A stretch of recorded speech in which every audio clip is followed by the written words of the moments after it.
Lo mejor del yogur está en la tapa.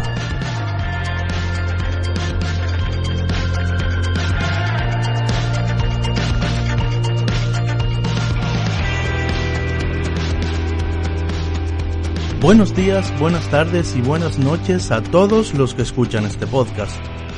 Este es un capítulo especial en el que os presentaré y conoceremos un poco la vida de mi madre. Para ello pasamos sin más a la entrevista.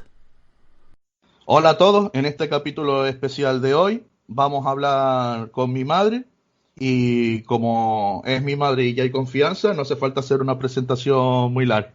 Buenas, madre, ¿cómo estás? Bien, muy bien, hijo. Encantado de tenerte aquí con nosotros.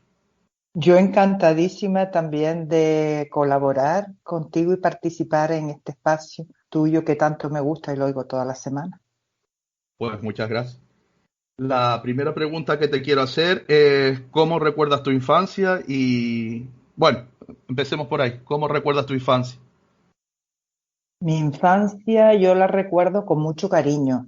La recuerdo, incluso mi infancia tiene como dos etapas muy diferentes. La primera etapa fue porque mi padre había emigrado a Venezuela, entonces la viví con mi hermana. Yo soy la segunda de los 4 hermanos, entonces mi hermana y yo la vivimos con mi madre, éramos pequeñitas y no tuvimos el padre al lado, pero siempre desde que tuve uso de razón, pues lo recuerdo que mi madre le escribía, nos hablaba de él, nos leía las cartas, nos hacía fotos en todas las cartas que mi madre le mandaba a mi padre a Venezuela, le mandaba fotos nuestras. Entonces, recuerdo esa etapa, recuerdo incluso pues con mucha emoción, lo recuerdo como si fuera hoy con mucha nitidez, el día que mi padre regresó de Venezuela, tenía yo como unos 6 añitos y bueno, eso fue una fiesta. Ese día no fuimos al colegio porque además en ese tiempo le decíamos a la escuela y fue un día 18 de julio, que era fiesta nacional por ese entonces, una gran fiesta. Y claro, al no haber escuela ese día para nosotras, pues nosotras estuvimos todo el día pendiente que viniese mi padre y así fue, así lo vivimos. Esa fue una etapa. A partir de ahí fue como diferente. Ya teníamos a mi padre aquí en casa con nosotros y además nacieron mis hermanos, nació Toñín y Yoyo y un año tras otro vinieron ellos rápidamente y ya fue una infancia diferente. Ya no estábamos solo las dos niñas de juguete, ya teníamos unas ocupaciones, nos ocupábamos de mi hermano y después ya pues inmediatamente crecimos así. Yo crecí así y empecé a trabajar muy pronto, siendo aún una niña, empecé a ganar un salario, hacía falta en casa. Esa fue mi infancia, pero sí que la recuerdo con mucho cariño, con mucho compartir en un vecindario donde no se me permitía, abuelos no nos permitían salir a la calle a jugar en la calle realmente, pero era lo habitual. No había tráfico por aquí en esta carretera y claro, la vida se hacía en los patios de las casas, eran unos patios grandes de flores, todos los niños del vecindario, éramos como quien dice bastante, en esa época parece que éramos todos de la misma edad, año arriba, año abajo, y la recuerdo, sí, de hecho todos los vecinos que han estado por aquí, de mi generación, lo recordamos de eso con mucho, mucho cariño, de estar de un patio a otro y compartir la merienda, el pan y en fin, esas cositas. Estabas hablando ahora de que cuando abuelo estaba en Venezuela, abuela le mandaba cartas y le mandaba fotos vuestras, pero yo recuerdo ver en casa de abuela, y creo que me contaste esto una vez, que había muchas fotos tuyas y de tía Carmencita de espalda, y era para que abuelo fuera viendo que os iba creciendo el pelo. ¿Cómo cuenta eso? ¿Cómo? Porque eso fue una cosa que me llamó a mí mucho la atención. Sí, sí, eso es real y de hecho hay fotos así que lo demuestran. Mi padre le gustaba, en esa época era bastante frecuente en general, el pelo largo en las mujeres, en las niñas, ¿no? Y claro, a la hora de que mi padre tuviera pues esa imagen nuestra, ya que estaba tan lejos, era también una forma de que nos conociera día a día y nos hacía mi madre fotos exactamente, tanto de frente como de espalda. Lo típico del pelo largo, suelto y además con trenzas. Las dos llevamos durante muchos años hasta que ya fuimos grandes y nos enfadábamos, Carmencita y yo, por eso, por tener el pelo largo. Ya se estilaban las niñas ya grandes o cortes de pelo, nosotros no los podíamos tener porque teníamos el pelo largo, a mi padre le gustaba y bueno, era lo que había. Es igual que con los vestidos. Él le gustaba que no enseñáramos las rodillas, y en ese tiempo que ya las niñas pues se veían con los vestiditos más cortitos y tal, para nosotras cuando tomamos ya conciencia que éramos más granditas, era un auténtico suplicio porque esos modernismos no los aceptaba y bueno, imponía su criterio como era en ese tiempo habitual y aceptable en las casas familiares. Y eso fue así. Y al igual que no era en ese tiempo frecuente y nosotras sí lo vivimos, yo, por ejemplo, empecé en el colegio, en la escuela de Doña Mercedes, la maestra de esa época, con 4 años. Era una escuela privada, no era la escuela pública. Estábamos con mi padre estaba en Venezuela y como mi madre trabajaba para ganar el sustento diario, donde podía, en los talleres de empaquetados de tomates o en lo que surgía, ella nos puso en la escuela, las horas que mi madre trabajaba, no todas coincidían, pero sí que podíamos estar aprendiendo. Y estábamos en la escuela, Carmencita con 5 años y yo con 4, empezamos. Entonces, mi madre abuela Aurea fue pionera en muchísimas cosas en esa época. Una de ellas era la educación. Claro, ya después con el tiempo lo dejamos, o sea, de hecho yo creo que estuve en la escuela hasta los 11 años. Es lo que te decía antes, ya cuando vinieron los hermanos, Toño y yo ya nos ocupábamos nosotros de ellos para que ellos salieran de casa a trabajar en los terrenos desde por la mañana hasta por la noche. Pero sí que de los 4 hasta los 11 años por ahí estuve en la escuela. Es una etapa que recuerdo con muchísimo cariño, mucha disciplina, pero como en ese tiempo no se conocía otra cosa, tampoco es que yo lo tomara ni nos dábamos cuenta de que algunas cosas serían demasiada disciplina o no, en absoluto, en absoluto. Lo vivimos muy bien. Tengo muchos recuerdos de toda esa parte escolar. ¿Y cómo eras como estudiante cuando niña? ¿Qué recuerdos te vienen de aquella época? Pues a mí me gustaba muchísimo, muchísimo la escuela, me gustaba aprender. Tenía, según la maestra le decía continuamente a mis padres, la palabra que utilizaban antes los maestros era aplicada. Es una niña muy aplicada y claro, ellos insistieron varias veces, pues en esa edad, en los 10, 11 años, de que siguiera estudiando, de que antes no habían becas, no habían posibilidades de estudiar luego ya públicamente fuera de la escuela, y para que estudiase, para que fuese a la academia, pues antes en esa época el instituto no existía y entonces había lo que se llamaba una academia y la academia era de pago, había unos profesores, unos hermanos, una familia que tenía esa academia, que era la que preparaba, cuando se salía de la escuela pública, preparaba a los alumnos para luego que se fueran a Tenerife a la universidad. Mis padres no podían, dijeron que no podían pagar estudios, no podían, y entonces pues hasta ahí llegué, hasta los 11 años, pero para desconsuelo mío. Después siempre me gustó aprender, siempre me ha gustado aprender y bueno, de alguna manera he intentado, pues eso, superar mi déficit académico de la infancia o de primera juventud y lo he intentado, pues por otros medios, aprender. Siempre he querido aprender y formarme. Pero en cuanto a que era buena estudiante, pues por lo visto sí. Porque yo recuerdo muchísimo eso de la insistencia de doña Mercedes y doña Concha, la maestra de esa época, de llamar a mis padres y hablar con ellos y decirles, insistirle en que era una chica muy aplicada y que era una pena y tal. Pero bueno, eso quedó ahí. Tampoco yo en ese tiempo lo viví como un drama ni nada.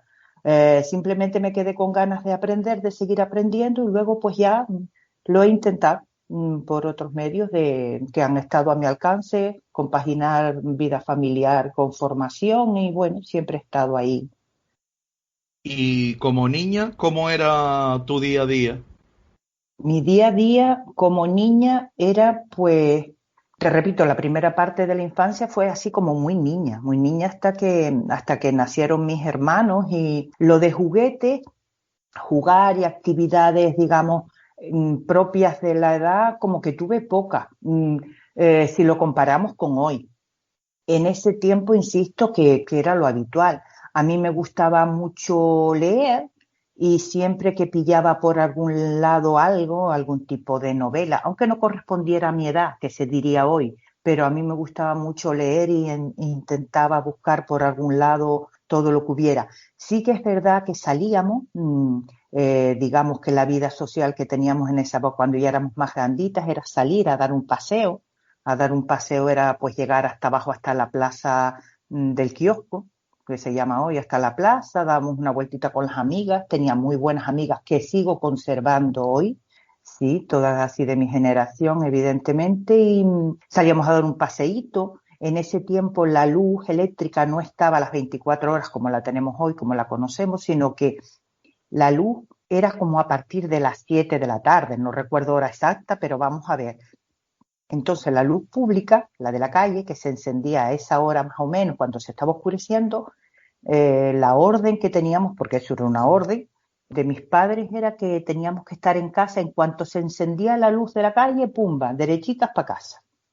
Y eso lo recuerdo así de pequeña, de ir al cine, en ese tiempo que estaba el cine Don Álvaro, el que había aquí, pues nos permitían ir al matiné, que era la función de las 4 de la tarde, la que había a las 7 no se nos permitía, pues sobre todo por horario, aunque pusieran películas para todos los públicos.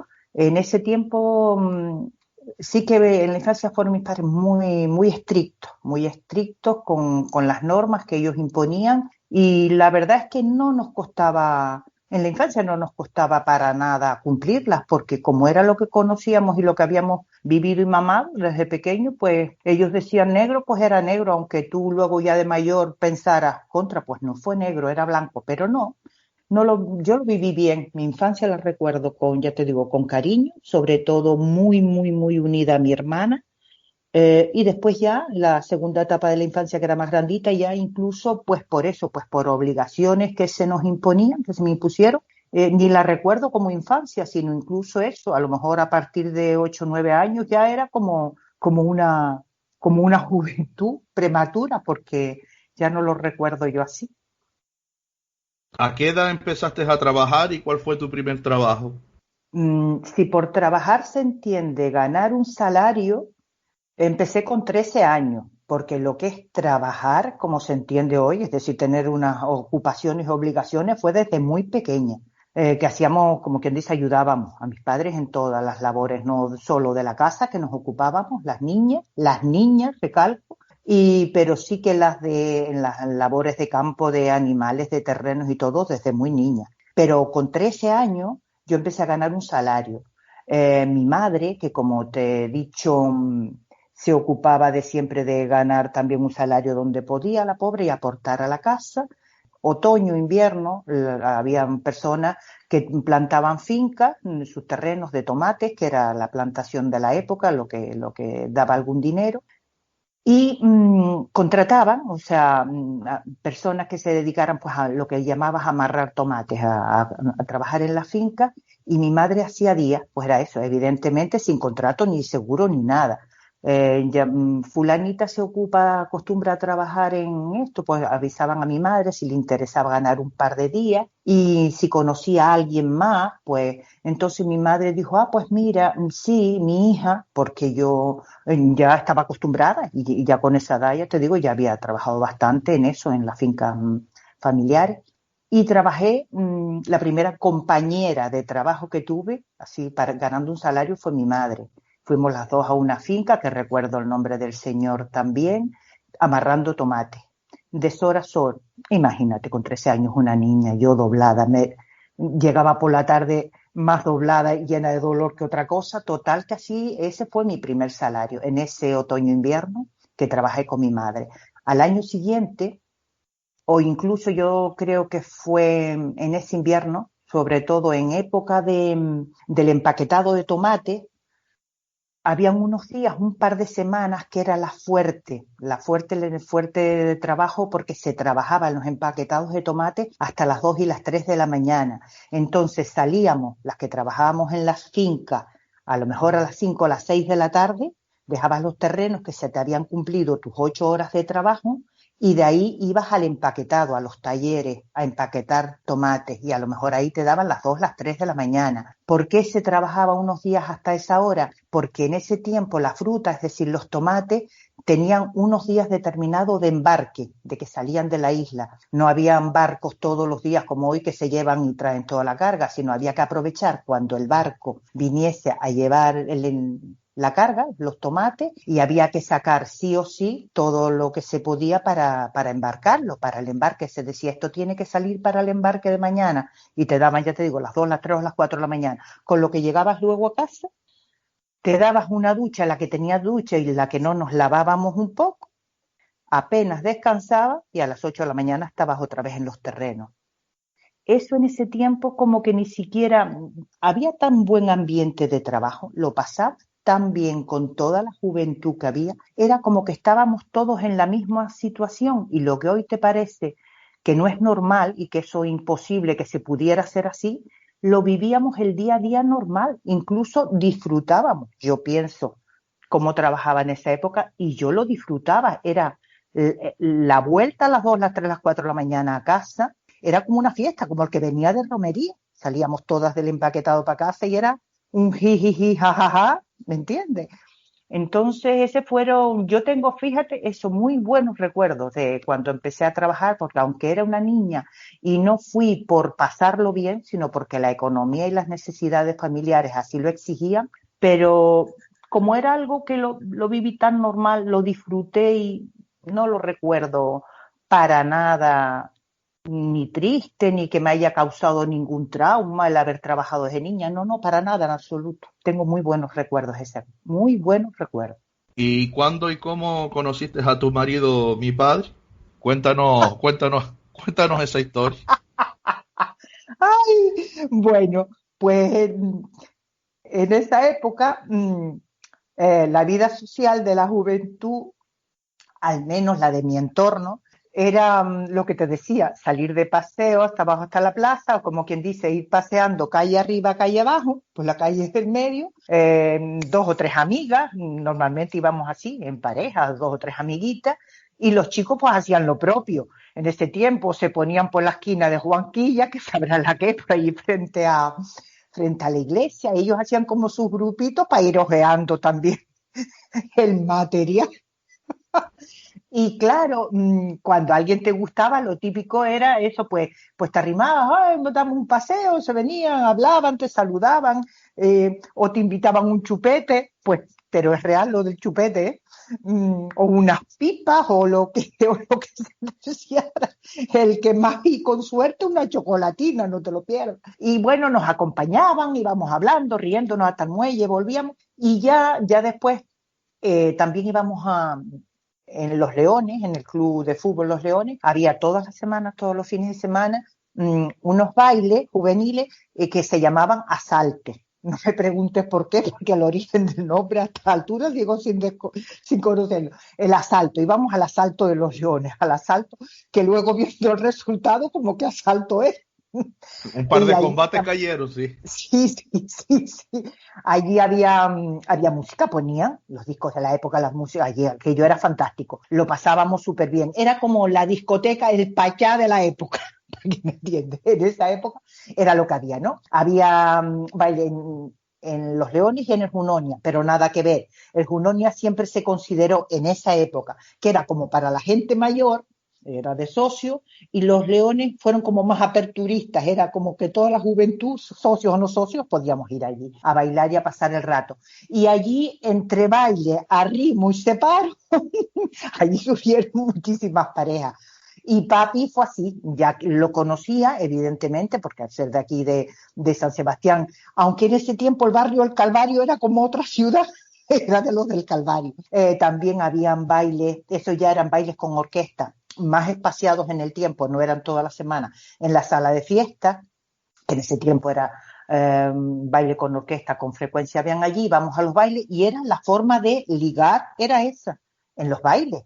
Bailabas, si te gustaba cuando te invitaban a bailar, bailabas, y si no decías que no, dabas la vuelta y a otra cosa mariposa. Y así fue como a mí me gustaba.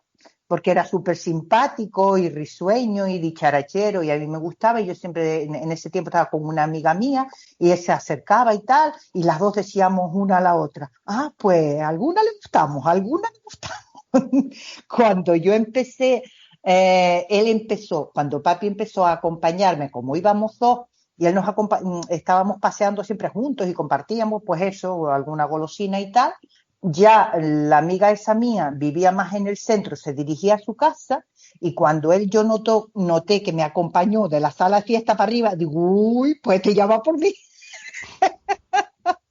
Y me acompañaba hasta las afortunadas en ese tiempo, ya que estaba aquí debajo de casa, y así empezamos a salir. Se llamaba en ese tiempo empezar a salir porque ya claramente una declaración como tal, fíjate que no hubo una declaración como tal, sino eso ya de ir hablando, pues eso, conociéndonos más, hablando de nosotros mismos y realmente decirte a la cara, pues eso, me gusta, estoy por ti, hace tiempo que me fijo en ti, por esto, por aquello y por lo otro, y eso sí, y quiero que seas la madre de mis hijos. Pues así fue como empezó nuestra relación. Mira, creo que una parte que te ha saltado de la historia es que entre arrime y pieza estaba tu madre vigilándote para que te fueras a la hora a casa. Cuenta cómo tu y tía Carmencita esquivabais a abuela para poder aguantar 15 minutos más en el baile. Ay, sí, eso era divertido para nosotras porque lo de siempre que te ponen una norma y te la saltas es como que tú consideras que un pequeño triunfo, ¿no? Y cuando íbamos al baile, evidente, eso ya eran los bailes de la sala fiesta, en los asaltos de los leones no, pero en los bailes con orquesta que empezaban más tarde, sí que no íbamos solas, evidentemente, ¿no? En esa época, además estaba muy, muy mal visto que una chica saliera de su casa al baile y no la acompañara padre, madre, abuela o tía. Entonces, abuela iba con nosotros, con Carmencita y conmigo, nos acompañaba al baile. En ese tiempo habían dentro de la sala de baile, del salón de baile, alrededor, pegado a las paredes, unos bancos de madera, digamos como si fueran filas de sillas, pero todo alrededor, que estaban dispuestos pues para eso, para las personas que acompañaban, que no estaban en ese momento en la pista de baile bailando, pues se sentaban. Y las madres, entre ellas abuelas, llegaba, se sentaba allí, cual carabina vigilante, y nosotras, pues todas alrededor, toda la juventud, las chicas, pues eso, pendientes bailando, esperando que los chicos nos invitaran a bailar. Ella nos decía, a lo mejor antes de salir de casa, nos leía la cartilla. A la 1, para casa. Llegaba a la 1 y era cuando a lo mejor el baile mejor estaba. Entiendo que ella también tenía que levantarse muy temprano, a las 6 de la mañana, pues para sus obligaciones, ir a la finca, los animales y tal. Y claro, si cuando llegaba la hora, tú veías por tu reloj que se estaba acercando la hora, que tu madre ya estaba mirándote con los ojos tiesos, como ya con la mirada te estaba diciendo, ¿no? Y tú en ese momento, si estaba súper animada, contenta, bailando con un chico que me gustaba y tal, pues ella me hacía señas. ¿Qué hacíamos nosotras? Entre el barullo de toda la gente que había bailando, hacía con la cabeza un gesto, sí, ya voy, pero ¿qué hacías? En el baile la vueltita y chun, chun, chun, y te alejabas para el otro extremo del salón, donde ya no te veía, con lo cual ya aprovechabas y bailabas un par de piecitas más. Cuando la veías derecha, otra vez que se levantaba y te miraba con cara de sí, volví otra vez a mover el gesto con la cabeza, sí, ya voy. Pero claro, como ya estábamos, Carmencita y yo, conchavadas en ese sentido, es decir, cuando yo le decía sí, intentaba acercarme, la otra se daba la vuelta por el otro lado, cuando ya ella tenía una cerca para irse, la otra todavía no. Y eso era así. Después, claro, al salir nos caía al pleito. Pero bueno, ya ese ratito lo habíamos pasado y hasta la próxima que lo volviéramos a hacer y ya nos reíamos nosotras. Eso era así, en esa época sí. ¿Siempre quisiste ser madre? ¿Cómo fueron los embarazos y qué tal fueron los partos? Mira, lo de que siempre quise ser madre, sí. Yo creo que además, pues no sé, quizá por educación, porque era lo que vivía, y también porque como que te habían preparado para ello, porque si las hermanas mayores, y sobre todo las chicas, las niñas, todo recaía la responsabilidad en las niñas. A los niños se les preparaba, se les mandaba más tiempo a la escuela y se les daba más la posibilidad de que estudiaran que a las niñas. A las niñas se les preparaba para ser madre. Nosotras, en mi caso, como mis hermanos además vinieron después, pues éramos desde muy pequeñitos, los bañábamos, les hacíamos de comer todos los días, los cuidábamos. Éramos unas madres niñas prematuras, no los habíamos parido, pero sí los criábamos. Eso pasaba en todas las casas de mi entorno, de mi entorno familiar, y mira que la familia por parte de mi padre, los Mendoza, llegamos a ser 50 y pico primos, ya muchos de ellos fallecidos, pero sí que éramos una familia muy grande y eso lo vivíamos, ya te digo, todos los días. Entonces, a mí me gustaba y era lo tenía clarísimo. Tenía clarísimo que quería ser madre, que yo quería tener mi hogar, mi marido y mis hijos. Y además era bastante frecuente, yo no sé en los demás, pero yo sí, todos los días me preguntaba por qué yo no podía hacer tal cosa, por qué a mí no se me permitía. Entonces, siempre me decía a mí misma, el día que yo tenga hijos, tal cosa no se la voy a prohibir. El día que yo sea madre, pues tal cosa va a ser diferente. El día, ay, ilusa de mí pensar eso. Doy fe, sí. Bueno, pues entonces eso lo tenía claro. Yo quería ser madre, quería tener mis niños y una cosa que siempre también quise es que quería tener 2 niños. Eso se me cumplió y me emociono porque, sin embargo, papi, que lo normal era que los hombres, los maridos quisieran tener varón, papi no, él desde el principio decía que quería tener una niña, y yo decía, ay, pues yo quiero niño. También es verdad que como que también había ayudado en la crianza mucho de Patricia y Débora, sobre todo Patricia, de pequeña, como Carmencita trabajaba, yo la cuidaba, la sacaba, dormía conmigo en la habitación que tenía cuna, y ya yo como que niña tenía. Entonces yo quería niños, y a la hora de tener 2 quería 2 niños, la pareja no, si me venían, pero vamos, que por elegir yo hubiese elegido 2 niños. Y papi quería una niña. Cuando naciste tú, bueno, pues loco también de contento, pues eso, por un niño. Pero después ya en el segundo, ella dice, pero es que es tan torrentuda que hasta esto lo gana ella, otro niño, otro varón, ella se sale con la de ella siempre y tal. Y fue así. Mis embarazos fueron bastante buenos, es decir, no me enteré, la palabra es esa, no me enteré en el sentido de que no tuve ninguna molestia.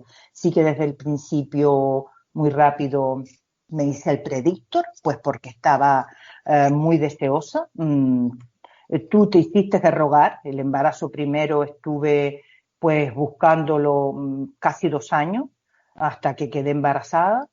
Y fue un embarazo de lo más estupendo, ya te digo, muy, muy, muy bien, de esos de que no tienes ningún tipo de molestia ni diferencia de no estar embarazada. En el momento del parto fue muy rápido también, muy rápido y muy sencillo, lo recuerdo perfectamente, no había ginecólogo, me atendió don Cándido y bueno, una maravilla de parto, bien. Después sí que es verdad que esperé, porque quería criarte, ya estaba yo buscando también trabajo y trabajando y quería, pues cuando tuvieras 4 o 5 años, por lo menos que ya tú tuvieras una autonomía. Así fue.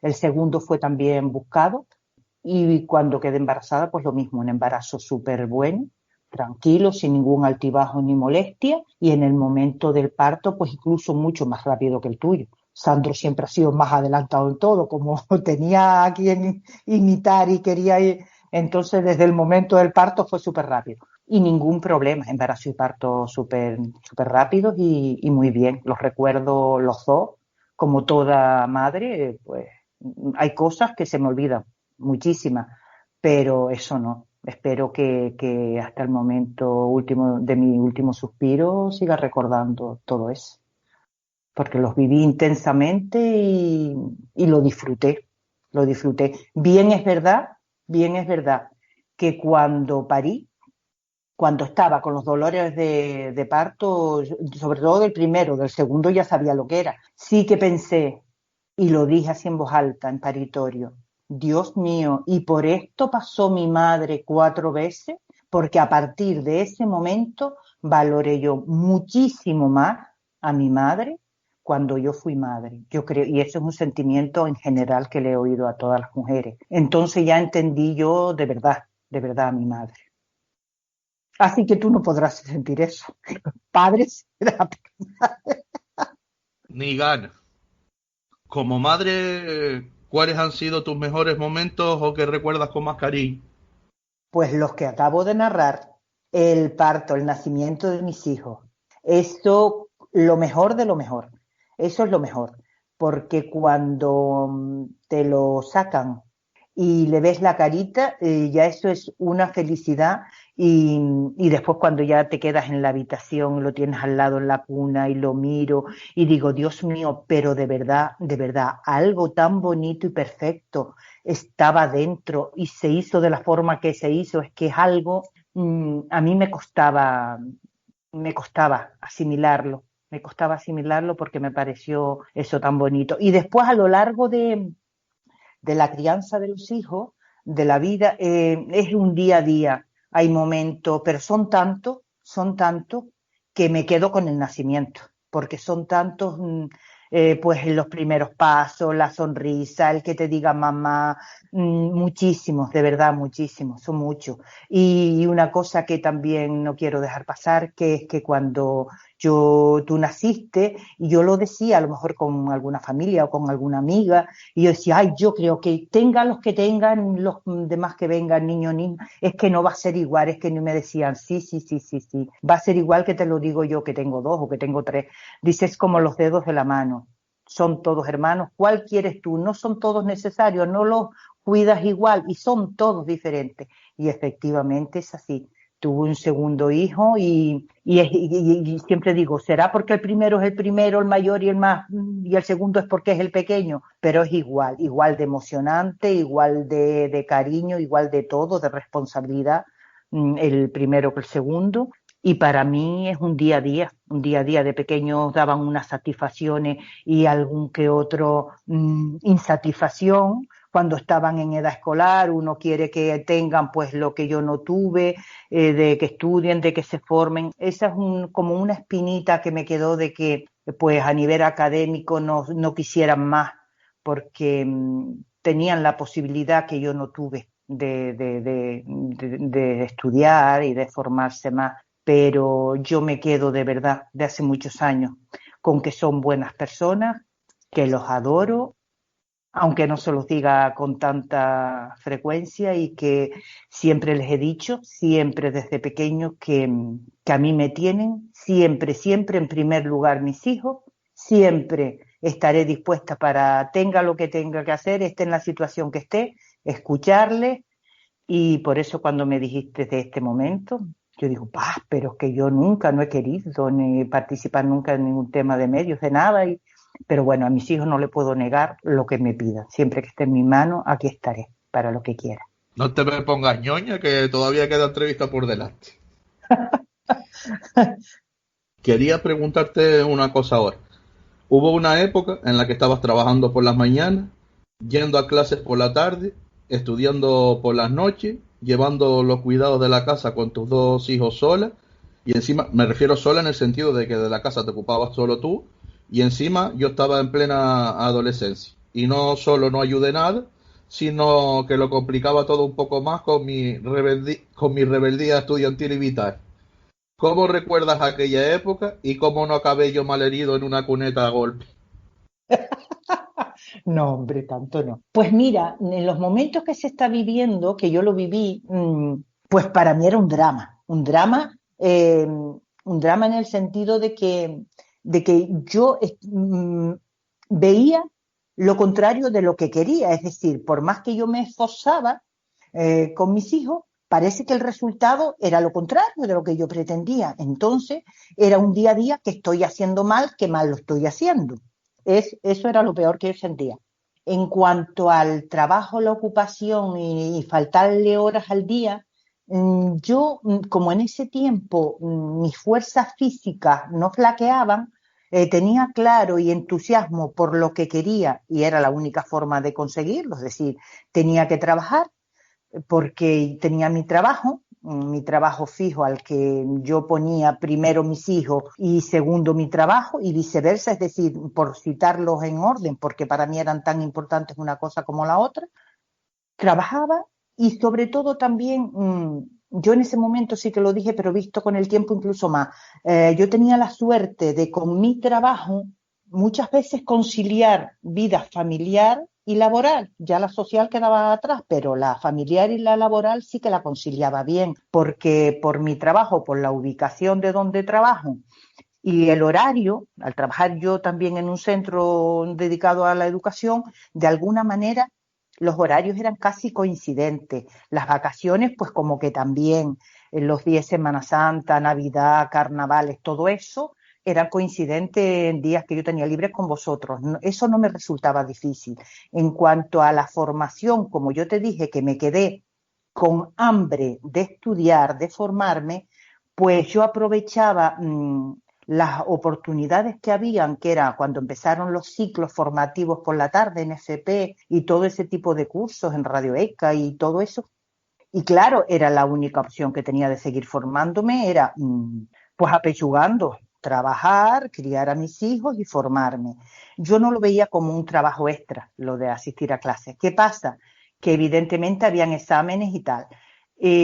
Más de una vez, pues seguramente me verías y yo llegaba a casa y preparaba las comidas para el día siguiente y ponía lavadoras y a la 1 o las 2 de la mañana estaba tendiendo la ropa y yo me hacía una cafetera de café, me sentaba aquí en la mesa con los libros porque al día siguiente tenía un examen y claro, cuando me daba cuenta, a lo mejor eran las 3 de la mañana, me había echado un sueño doblado encima del libro, no había estudiado y al día siguiente estresada porque tenía el examen, pero lo fui llevando, además como me gustaba y tenía capacidad, pues no fui también de buenas notas y de tal en la preparación, en la formación profesional que tuve y como me gustaba no me resultaba nada difícil.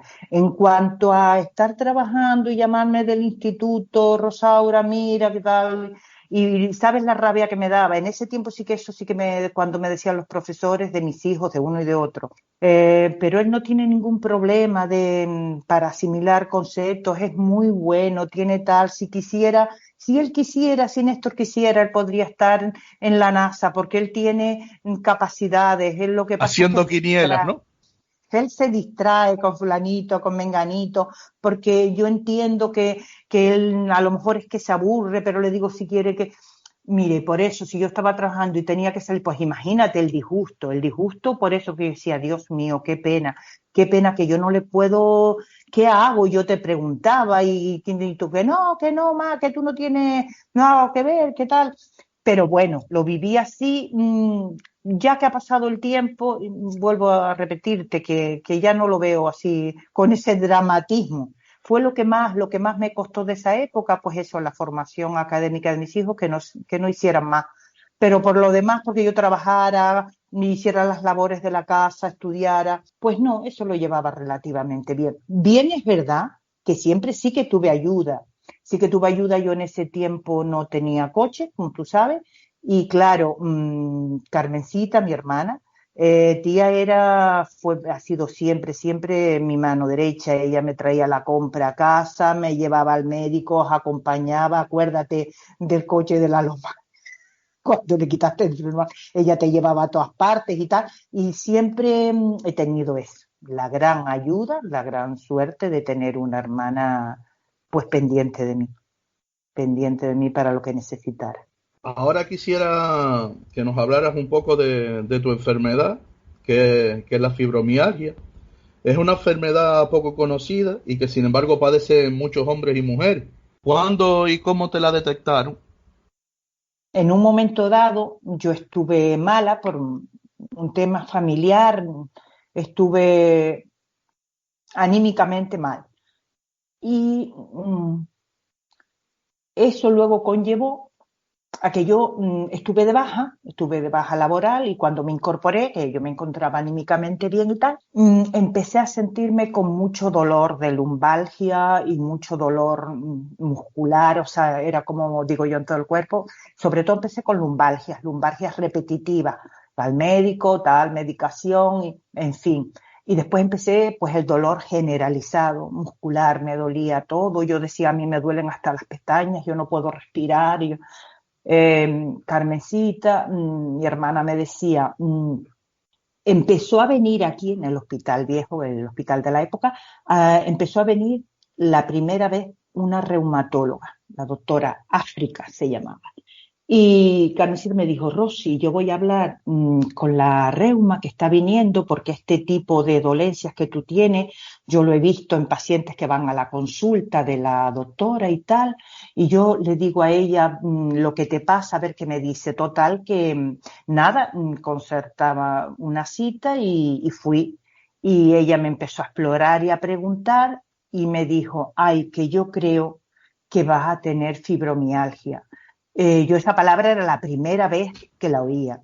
Te estoy hablando de hace, pues, a lo mejor 40 años.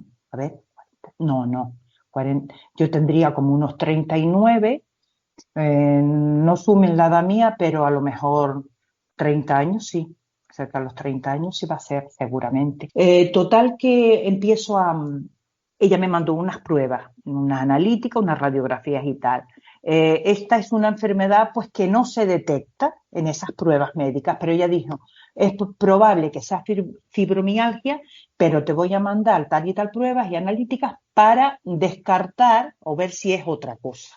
Cuando tuve los resultados de esas pruebas, que ella me volvió a ver, me dijo, aquí no hay nada, en las pruebas que me hizo de las otras posibles causas, y a lo que ellos llaman punto gatillo, que es hacer presión, no mucha, simplemente con el pulgar del médico, hacer presión en determinados puntos del cuerpo, es mucho dolor, es como que das poco menos que un grito de dolor y se te queda ese momento. Entonces ella dijo, esto es fibromialgia. Y yo le pregunté qué es, la primera vez que me dijo esa palabra. Y entonces ella me explicó lo que era, que es dolor muscular, que no se sabe qué es lo que lo causa, pero que es dolor, es mucho dolor, que sobre todo no había tratamiento para tal enfermedad porque era desconocida, incluso que habían profesionales, colegas suyos, que no la reconocían como tal, porque los pacientes se quejaban de mucho dolor, y como es algo que no te sale ninguna prueba médica, ninguna normalidad, pues creían, pues la persona no quiere trabajar, normalmente, claro, personas que estábamos trabajando, que si no podías, pues tenían que darte una baja, y bueno, se achacaba poco menos que a personas vagas que en un momento dado no querían trabajar y se quejaban. Eso empezó así. Pues entonces mandó, pues, lo que es un tratamiento, no para la fibromialgia, que no existía, sino para calmar de alguna manera el dolor, analgésicos, antiinflamatorios, ta. Y así empezó lo que nosotros llamamos, los enfermos de fibromialgia, una peregrinación en médicos, en médicos y en médicos, diferentes especialistas, porque si uno se siente mal, te sientes mal, hay unos cambios muy grandes en la vida, en el día a día, unos cambios bruscos, brutales, que no es fácil asumirlo, que en un momento dado pues te recomiendan psiquiatras, psicólogos. Yo me negaba a determinados especialistas como psiquiatra, porque yo decía, total, ¿qué van a hacer? Me van a medicar para estar todo el día adormilada y no es lo que quiero y tal. Bueno, pues eso siguió así, con más médicos y más especialistas. Yo, pasado un par de años, me fui a Tenerife a un médico que me recomendaron, no era especialista en fibromialgia ni mucho menos, pero era neurocirujano. Y claro, cuando me hizo pues un reconocimiento muy a fondo de todo, y sobre todo el doctor Feria, tengo que nombrarlo porque fue un punto a partir de ahí diferente para yo vivir mi enfermedad. El doctor Feria se tomó conmigo, y no exagero nada, un par de horas en la consulta, sobre todo hablando conmigo, explicándome, diciéndome, y que era una enfermedad relativamente nueva, ya hacía unos años que estaba, que afectaba de los pacientes 9 de cada 10 eran mujeres, mucho más a las mujeres, que la enfermedad se desarrollaba, estaban ellos, las personas que realmente creían en ella, todos los pacientes con fibromialgia, ellos habían detectado, estudiado de que alguna especie de traumatismo, de alguna manera había vivido esa persona. Dice, usted piénselo, no hace falta que me lo responda ahora, pero piense si en su vida, últimamente, antes de usted notarse eso, ha habido pues algún cambio. Y normalmente es porque han pasado una pérdida muy grande de pareja, de hijo,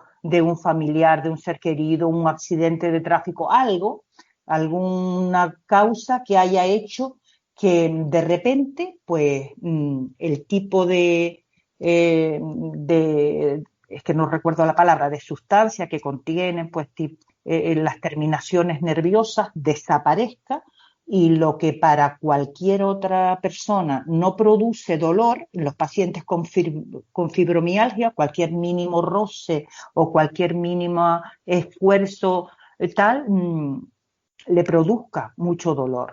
Y sobre todo la fibromialgia, el cambio grande que yo digo es porque pierdes memoria, pierdes capacidad de concentración, pierdes el no poder decidir cuando te levantas lo que vas a hacer, porque muchas veces depende cómo te encuentres, episodios de despertar y no poder moverte de la cama, aunque quieras, tu mente quiere y tu cuerpo no responde y no te puedes mover. Eso luego pasa, intentar relajar y tal, y es una enfermedad que no se ve, pero existe. Muchas veces yo he intentado, a partir de esa consulta con el doctor Feria, que él tanto me aconsejó y me orientó, salir a hacer mi vida, caminar todos los días, ir a la playa, si puedo ir a un concierto, aunque luego por la noche esté en la cama hecha una calamidad y no me pueda mover al día siguiente con la facilidad, pero intentar que de alguna manera te afecte lo menos posible. Intentar los hábitos habituales, no dejarlos. Si me paso en el ejercicio es muy, muy malo, pero quedarme quieta sin hacer nada es igual de malo. Entonces, pues buscar un equilibrio. En las personas con fibromialgia, y con esto quiero terminar un poco así, nos entendemos.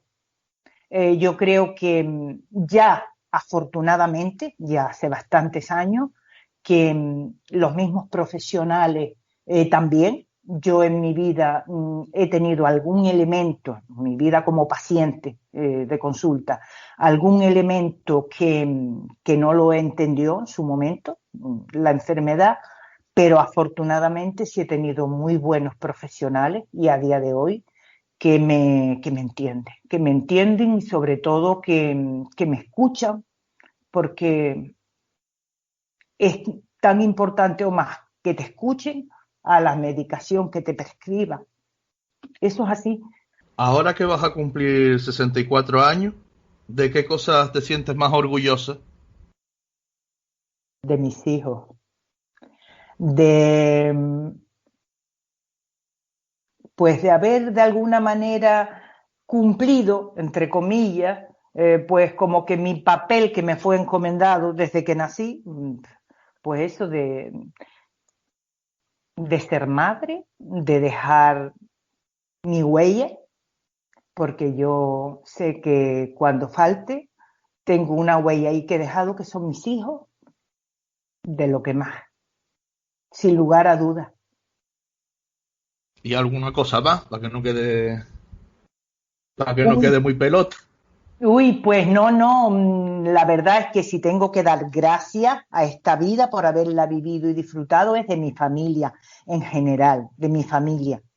Han habido a lo largo de toda la vida, tú lo sabes, somos una familia unida, los 4 hermanos y todos mis sobrinos, a los que adoro, a todos y cada uno, a los que adoro, y los tengo que nombrar. Carmencita, la principal, porque es mi referente, mi hermana mayor, la que lógicamente a ser mayor más años y momentos me ha acompañado.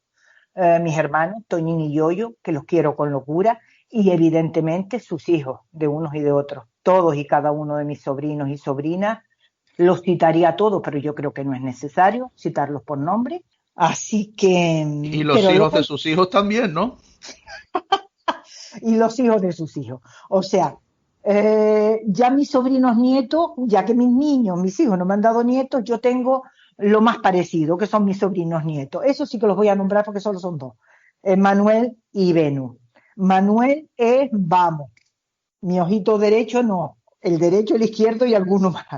Y Venus es un encanto de niña a la que adoro, y cuando digo que Manuel es mi ojito derecho no es porque a ella la releve en segundo lugar, es que viene en segundo lugar, entonces ya Manuel tiene mucho más cariño ganado. Los quiero en locura, los adoro y me dan vida. Hoy por hoy es los que aportan también, como mis hijos ya son adultos y se desentienden totalmente o casi de mamá, los ratitos de compañía de Manuel y Venus, vamos.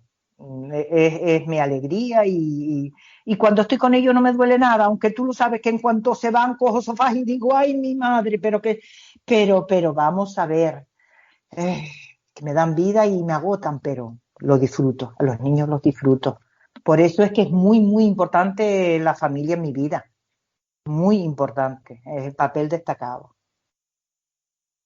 Por el contrario, ¿qué cosas cambiarías de las que has hecho si pudieras? Uy, muchas, pero eso ahora ya no, yo creo que muchas de ellas me las reservo para mí, pero es que a toro pasado tampoco tiene sentido. Cuando uno tiene ya cierta experiencia en decisiones que ha tomado y que después dices tú, pues si hubiera cambiado, pues cómo sería, pues no lo sé. Pero eso sí que es verdad que yo creo que en las mismas circunstancias haría lo mismo. Decisiones pues seguramente haber insistido en su momento de haberme formado más, de haberme formado en lo que me hubiera gustado y supongo que eso, pero en las mismas circunstancias yo creo que hubiera hecho lo mismo. No hay nada de lo que me arrepienta especialmente, creo. Hombre, si a alguien he hecho daño de manera no deseada, pues de verdad pedir, como quien dice, perdón y disculpas. No lo sé. Seguramente sí que con el día a día hay detalles o cosas que yo las hubiera cambiado, pero decisiones así como importantes que influyeran en mi vida, yo creo que no, de verdad que no. Haría lo mismo, supongo. De hecho, volvería a tropezar en la misma piedra, seguramente. Y por último, ¿hay algo que quieras decir o de lo que quieras hablarle a los oyentes del podcast? Sí.